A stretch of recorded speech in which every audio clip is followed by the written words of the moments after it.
Okay, a look at the haul from the last two estate sales over the weekend. Well, on Saturday anyway. What was it, the 23rd or the 24th of September? Something like that. I don't keep track. Anyway, mostly tools, a few little antiques, some interesting stuff here and there. We'll go through it all because it's raining literally every 5 minutes. I've had to consolidate most of it into bags and some of the toolboxes I got yesterday. So it's kind of a jumbled up mess from both estate sales, but we'll do the best. Well, we'll start in the back. Got a couple of, actually I got 3 jugs of lamp oil. Good stuff.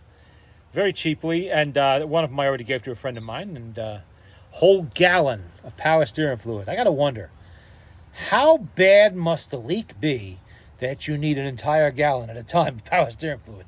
Unless you're flushing the whole system. Let's hope that's why the guy had it. Now, a lot of people ask sometimes, how much did you pay for this? How much did you pay for that? Give us prices. I really can't, because when I go to these places, estate sales, I don't just go up to the guy and say, how much you want for this? How much you want for this? If I do that, he's going to tell me, I want $5 for that, because it's one little thing. These guys are motivated to clean out the whole house. They don't want to bother with one thing here, one thing there. They want to see you taking everything. So what I do is I have bags like this, and I load them up.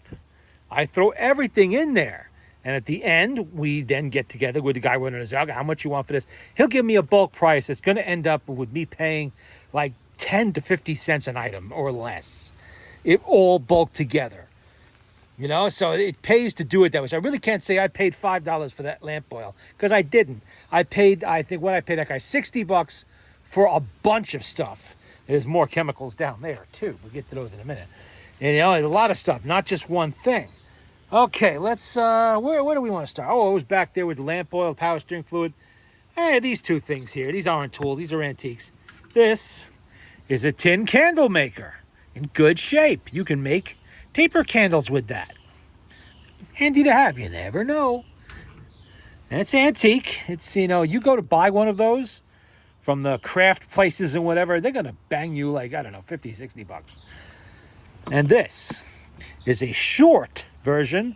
I have a longer, taller version of this. This is a rumidor. It's a humidor. This one is probably made for pipe tobacco, which is what I'm going to use it for.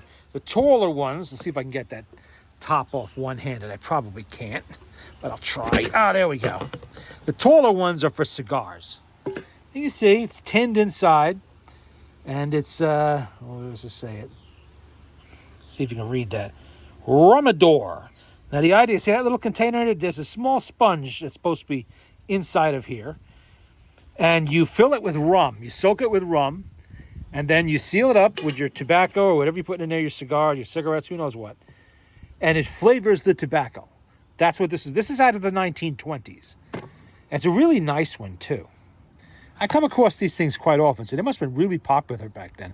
This is probably the 4th or 5th one I have, but the only one in the short, fat style like this, which is good for pipe tobacco. Like I said, that's what I'm using it for. Big old funnel. Now, the estate was of a man who made wine, a lot of wine. This guy had some big tubs and special equipment, and he had this giant funnel. Maybe it's for straining grapes from the juice. I have no idea, and I don't care, because now it's going to be on my waste oil drum. Got a nice screen there, so if I accidentally drop some hardware in the oil, I just pour it through and I can pick it up out of the screen. It'll also stop dirt from getting into the waste oil. So that's good. You go look at what a funnel like this costs, if you could even find one like this anymore, because this one's probably 70, 80 years old. You're going to pay good money for that, especially a big one like that, and probably get something not nearly as nice. One of these little flexible transmission fluid type funnels with a nice screen in it. It's always nice not to have chunks of something going into your transmission because you missed it or somehow it made its way into a jug and you're pouring out of it. Always nice to have those, and I grab them whenever I can when they're nice, like new like that. That's really nice. Okay, over here we have a partial Craftsman 3/8 set. I have all the sockets to complete that, so that's no problem at all. I have everything necessary to complete this. This is vintage USA stuff. Craftsman brand is still, for the moment, around, but you are not getting USA from them, and you haven't in years. So when I find USA Craftsman and I can get it cheap, like I did this, I hoard it. Because if I break a socket, I don't want Chinese crap back. I want a USA socket in my set again. That's where these sockets come in.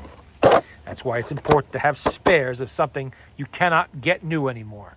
And back here we have a complete, pretty sure it's complete, half-inch drive socket set, short socket set, with an extra S&K, what is this, inch and a quarter. S&K inch and a quarter, half-inch drive. S&K is another sad case where I'm told now that Shopback Corporation bought them. The sockets are no longer going to be made in the USA. They shipped it all off to China.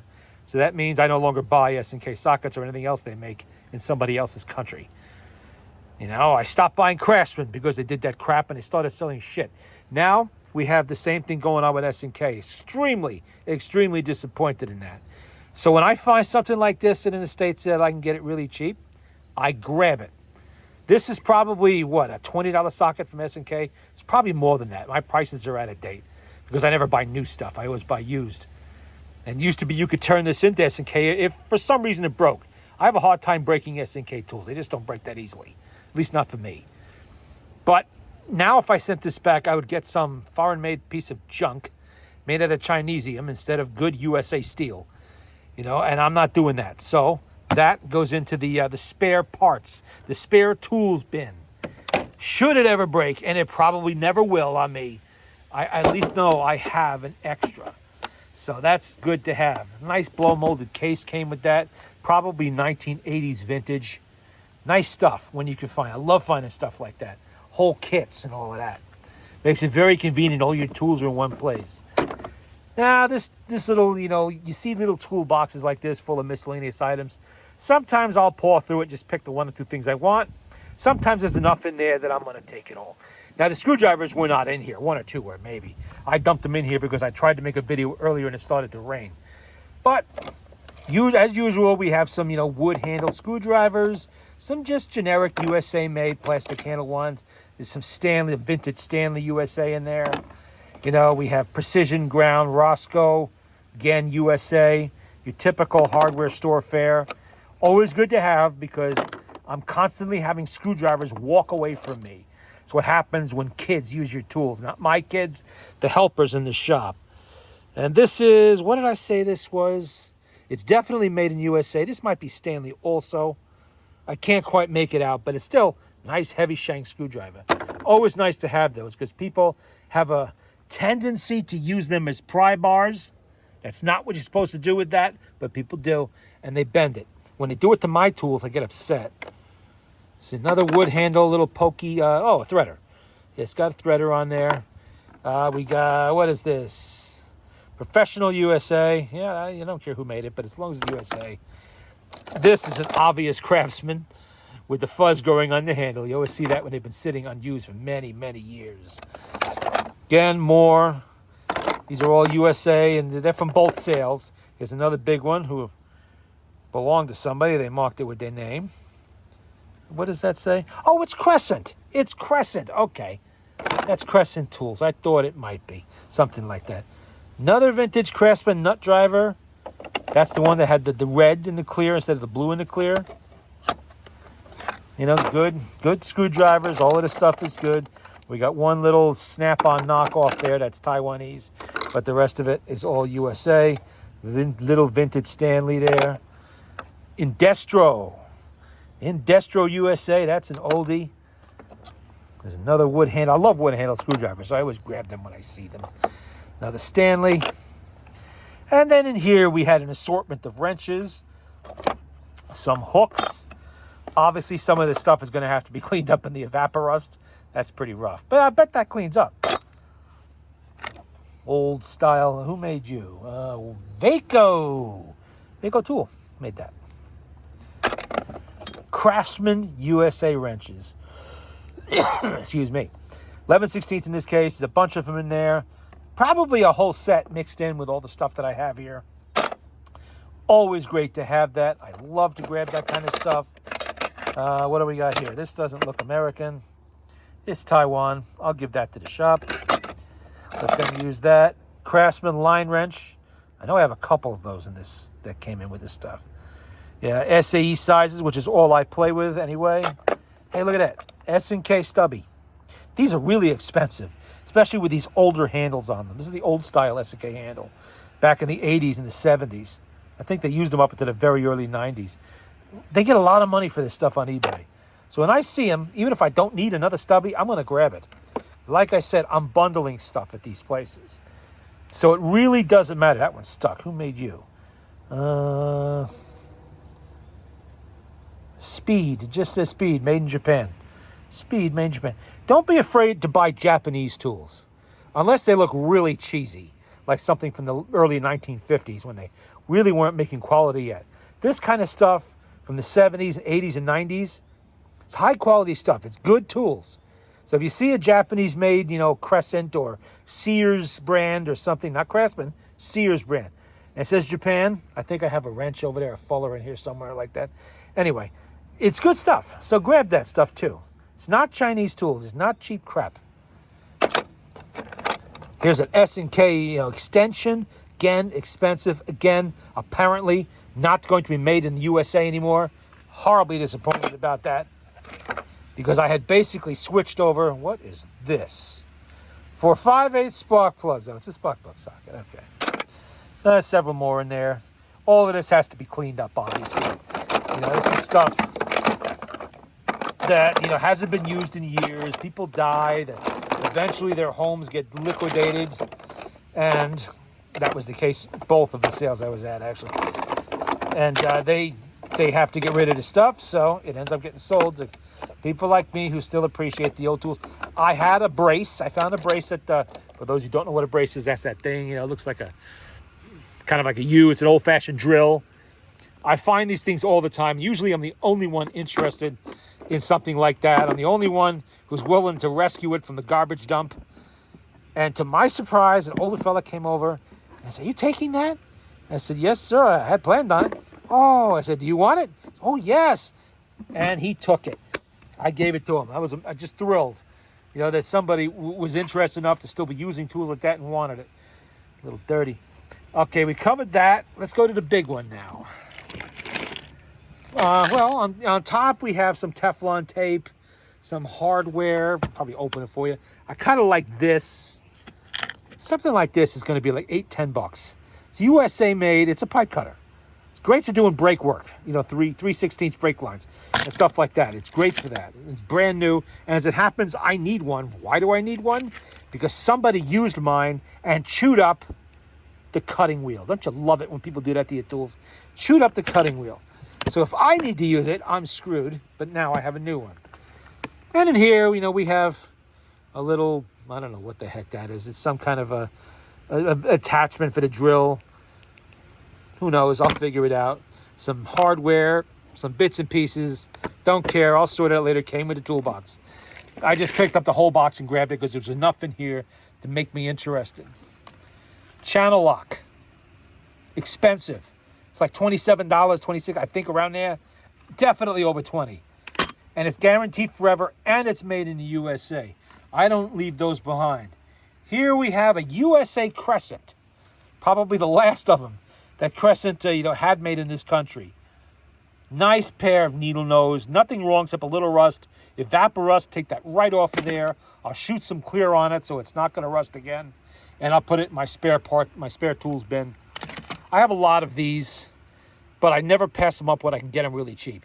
Klein Tools. Big lineman cutters. Lineman pliers. This is not that old. This is maybe 10 years old. Around there somewhere. And it's not buggered up. It's not chewed. If it was, Klein will guarantee this. This is a guaranteed tool, just like Snap-on and all the rest. You could turn this in and get a replacement if it's buggered up on the jaws or something like that. These things are $41. $41. No way I'm walking away from that. I had to pick through a bucket to find that. It was at the bottom. I said, "Oh, look at that." Toolbox came with this little Allen set. This is always kind of handy to have. I use them. Cheapy wrench. Probably got a cheapy. Oh, look at that. Didn't even realize that was in there. Who made you? Made in USA. Okay. One of those universal little Oh, what they little sockets. It fits every size. Didn't know that was in there. These things probably sold for what, 10 to 15 bucks? Today you can't get them because they're all made somewhere else. But the early ones like this were made in the USA. That's a nice find. Teeny tiny pair of, who made you? I don't know who made you. Don't know, but it's in good shape. We got that. Who made this? Drop forged where? Korea. That was made in Korea. Don't really know much about Korean tools. Don't really have much of them. But I don't see anything. Oh, yeah. No, it's not. Just the water was tricking my eyes. I thought maybe it was all gouged out and everything. It's not really. That'll go to the shop. Let the kids ruin that if they want to. We have some, who made you? Sears brand. Sears. This is not to be mistaken for Craftsman. It's not Craftsman. This is Sears house, kind of house thing. Their own name on it. Why they felt the need to do it, I don't know. But it was lower quality tools. Probably made by some well-known tool manufacturer, I'm sure. Maybe in Destro or something. I don't know. Drop Forge USA, 1/2 inch 9/16. Nice quality. I believe Sears, when they were still in existence, did guarantee these when these things were, still being made. But nowadays, of course, you're just out of luck. You forget about it. You're not finding anybody to guarantee that for you. And in this collection of wrenches, we have Craftsman. We have SK. We have Napa, which, by the way, is probably going to be Isco in this era. And we actually have a genuine Isco. Isco Tools. I believe they went out of business in 1992 or were absorbed by somebody else, and probably their operations shipped to China. Here we have a Japanese-made Fuller. Like I said, don't be afraid of these, just like this and TrueCraft. They were decent quality. So if you happen to see one, and it's cheap enough, you can grab this, and it's not from communist China. So that's a good one to have. We have Heiko. That's German. This is made in a country that no longer exists, West Germany. I think these might have come with toolkits in like Mercedes or BMW, Audi, something like that. I see them every now and then. Oh, there we go. BMW. Yeah, that's a BMW Mark tool, which is good because I know someone who really likes BMWs. That one is probably going to pay for the whole box. Okay, let's see. What else we got in here? No, that's it. It's just more Fuller, more Craftsman, and so on and so forth. And under that, let's move that out of the way and not knock it over. Okay, under here, what do we have? We have some hardware. I don't know what this box probably costs at Home Depot, but I'm sure it's more than $10. And there's a whole bunch of little boxes of various kinds of hardware in there. And all these clamps. These things have a million uses. And as it happens, these ones, most of them anyway, actually Stanley USA. Good quality. I'm sure there's one or two Chinese ones hidden in there. But for the most part, they're decent quality tools. So that was kind of a nice find. We'll keep those in there and put that back.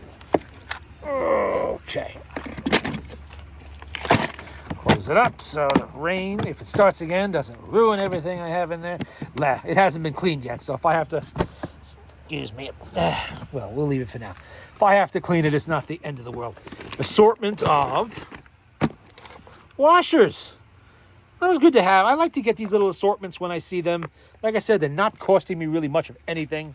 And when you need a washer, it's really nice just to go to a box like this and there are all the different sizes in there. You don't have to spend a lifetime searching through 100 different little cubby holes and boxes and drawers and everything else to find what you need. Or making a trip to the hardware store. Okay. In here, we have USA. Look at that. USA vice grip.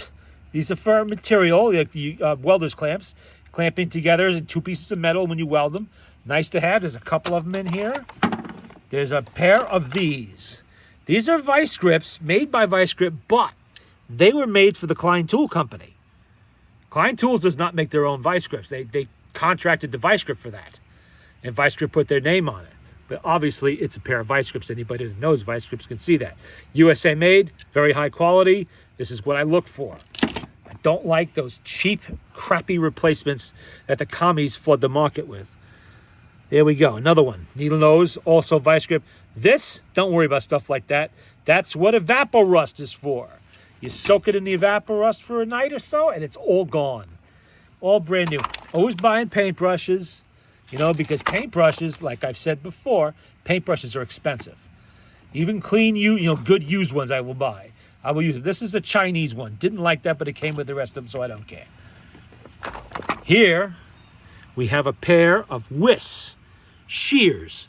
Really good ones. Heavy duty, excellent quality. I've actually been looking for a pair like this for cutting cardboard and heavy material. That's excellent for that. And doesn't look like they saw much use at all. Like I said about the rust, that will clear off of there, no problem. All right, who can tell me what this is? Come on now, think back. Elementary school, history classes, civics maybe. History of the United States, come on. 1620. Nobody? It's Plymouth Rock. It's a souvenir from Plymouth Rock in Plymouth, Massachusetts. Probably, I'm going to guess, 1950s or 60s. I was at Plymouth Rock a few years ago. I don't remember seeing anything like this. At least not exactly like this. They had other ones. Ceramic and glass, things like that. But, yeah, that's Plymouth Rock. There you go. Little souvenir. Another paintbrush. Look at this. Little tiny pair. Another little, I think I found one at the last estate sale. That is her brand, ignition pliers. That's for working on breaker points, things like that, or any other small job you have. Good to have. I like to have stuff like that. We have some ignition wrenches. Those are Craftsman for the most part. Craftsman, old style, vintage ignition wrenches. You know how I am with clamps. I always love to pick up extra clamps. You can never have enough of them, and I was thrilled to find one of them is actually Craftsman. Don't know who made it for them, but it's actually Craftsman. Some other little odds and ends in there, just the kind of stuff you get when you buy these assortments. We have a couple of, rusty but usable 1/4-inch drive, forged in USA. Yes, Craftsman ratchets. This one's not rusty, but yeah. You can't get these anymore, unfortunately, especially not when they say that on them. Little wrenches and sockets. There's some SOK sockets in there. There's a brass master lock that, I'm not likely to use, but it's there. It comes with the stuff, so I don't care. Like I said, I'm not really paying much for this stuff. It's when you buy a large amount of stuff at these estate sales, you're really not paying that much in the end. They want you to pick up a lot of stuff and get it out of there. Okay, we got, put those in there like that. Let's close that up again so I don't dump them all over the place when I'm going to move them. Okay, move on to the next bag. In here, a lot of stuff here. Here's a nice Stanley. And by the way, Stanley is also a guaranteed tool. If you break this, and you do break these, I've broken some of these. These are guaranteed. You bring it back to your Home Depot, your Lowe's, wherever you got it, or send it to Stanley. They'll fix it for you. I'll replace it for you, rather. I don't know where this was made. Most of them are made in China nowadays, but this might be old enough to be USA. I don't know. All right. All kinds of wrenches. Look at this one. Oh. This is a ratcheting T-handle. See? It's made by the Radiator Specialty Companies, probably part of a set. It's got some fold-out gizmo here. I don't really know what this is being used for. I'll figure it out. I haven't researched any of this yet. But, man, you can see like a little hammer on there. It almost looks like, or maybe just the end of the handle. Interesting stuff. All kinds of wrenches. This is a big, what size was this? 1 1/8 inch. And it is SK. It's SK. That's expensive when you buy that stuff new. I like this. This is a brake spoon. It's for taking the tension off the brake tensioner on rear drum brakes or front drum brakes if you happen to have a car old enough to have them. What I loved about this, whoops, I got it around the wrong way. The brand name, NASA. NASA USA. I must have 100 of these things, not NASA, but different ones. You know, they were a common item back in the days when you had to adjust your brakes on your car yourself. A lot of cars didn't have self-adjusting brakes all the time. We got a little level. We got a nice big pair of Fuller water pump pliers. Always good to have. And all kinds of wrenches in there, including, there's actually 2 in the mix, snap-on wrenches. You know? Now, if I found this snap-on wrench at one of these sales, and I went up to the guy and said, hey, how much you want for this snap-on wrench, half inch? Oh, snap-on. Oh, that's good stuff. Oh, yeah, I got to get $10 for that. Okay, snap-on probably gets 50. I don't know. But so what I do is, instead of doing that, I put this with a whole bunch of wrenches like this. Whole big bag. And when I go up, I say, when we're doing the closeout here, he'll look in there and he'll see there's all kinds of wrenches. I'm buying a lot of stuff. And instead of just picking out 1 or 2 that are the big money ones, he's going to make a price like $10 for the bag or something like that, which is actually what I paid for this bag. And we have, I believe this is a Model T hub wrench. I can tell you because I brought something out to test that. Let's see. This is a Ford Model T hubcap from some other sale years back, $3. Nope, too big. Too small. Okay, that's not for the Model T. For some other car, or it's just a multi-wrench. Just another old, weird multi-wrench. I'll clean it up and see if there's a maker's name on it. Doesn't say Ford, but you never know sometimes. It does say something under the rust. I cannot make it out, though. There's the other snap-on wrench, which was 7/8, I think. Is that 7/8? Yeah. 7/8, old school logo on there. In real nice shape, too. Those rust marks are actually liquid. They came off one of the other wrenches. There's a lot of Billings in there. There's a lot of Armstrong. There's a lot of Williams. You know, all good stuff. I got some, wire brushes are always good to have when you can get them. There's a bunch of S wrenches in there. There's a rubber mallet in there. Where is it? USA made rubber mallet. That's a good one. Everybody seemed to want this for some reason. I could use it. I wasn't giving it up. But every time I turned around and left my bag on the floor, somebody was picking this up out of it. I said, hey, that's taken. Oh, I'm sorry. Yeah, I bet you are. Go get your own rubber mallet. And it looks brand new, too, like it's never been used. Always good to have. And there was one definite Model T wrench in the mix. Where can you see it? It's rusty, so it's hard to see. But it's there. Ford made 17 million Model Ts. They all came in wrenches like this. Not rare, not expensive. Never pay for a lot of money for one of those because there's lots of them out there. All right, moving on here, we have a big bag of sockets. All kinds of sockets. 1/4-inch drive, 1/2-inch drive, 3/8. This is all SK, Craftsman. There's some Snap-on in there. There's some no name in there, other stuff. Some Isco in there. All nice to have. Here's an S&K deep socket. What is that, 3/8? Yeah. You're not going to get that anymore from S&K with that on it. Made in USA. You're not going to get that anymore. It's so I'm told. Until they run out of stock, they'll stop selling. I don't know. All going to be from communist China now. That's nice. Just love that. Wonderful. Absolutely lovely. And didn't I have another little oil jar here? I thought I did. What happened to it? Oh, I knocked it on the ground and stepped on it. That's always a good thing to do, but I didn't ruin it. Whole jar of 3-in-1. I go through a lot of this. Always need it. Nice to find it. Just an empty oil bottle. It's not on estate sale until I find at least one of these. Every single time, I always do. Most of the time they're empty, sometimes not. Oh, wait a minute. Let me wipe my hands off here. There was one item I found a little different. It's definitely not a tool. Well, it is a tool. It's a tool for telling time. This is a Bauer watch company. Probably, I'm going to guess here, this is 1980s. It's working. I'm not at all familiar with this Swiss maker, and it's a 17 jewel Swiss movement in there. Belmar Watch Company. Oh, did I say Bauer before? No, it's Belmar. I'm sorry. Belmar Watch Company. It seems to be keeping good time. Very surprised. I just happened to see it. I tossed it in with the rest of the stuff like this Plymouth Rock. You know.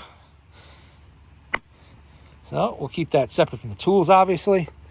And get rid of that. And that was the haul. Oh, sorry, I forgot. There were some more chemicals, a lot of spray oil, some grease. There's an entire gallon of a Rotella T5 1540, some transmission fluid. Love finding that kind of stuff because that stuff is very expensive and I go through a lot of it. So it's always good to find, just like that power steer fluid over there. And the lamp oil. It's always good to find stuff like that. I will definitely use that. But there you go. That's the haul. That's all the goodies. I don't think I missed anything this time. Not that I usually do. But there you go. And I even got a box. Look what the guy paid for this box. $38. I don't think this really cost me anything because I was only using it to haul all the crap. I mean, there was some stuff in there, some wrenches and a couple screws and whatnot. But I filled up a lot of the stuff in there and used it to transport. I don't think they really factored that in. But I'm not a big fan of plastic toolboxes. I like my metal toolboxes. But for $1 or $2, I will take it. It serves the purpose. This box, actually, the guy even marked it. Sockets and wrenches.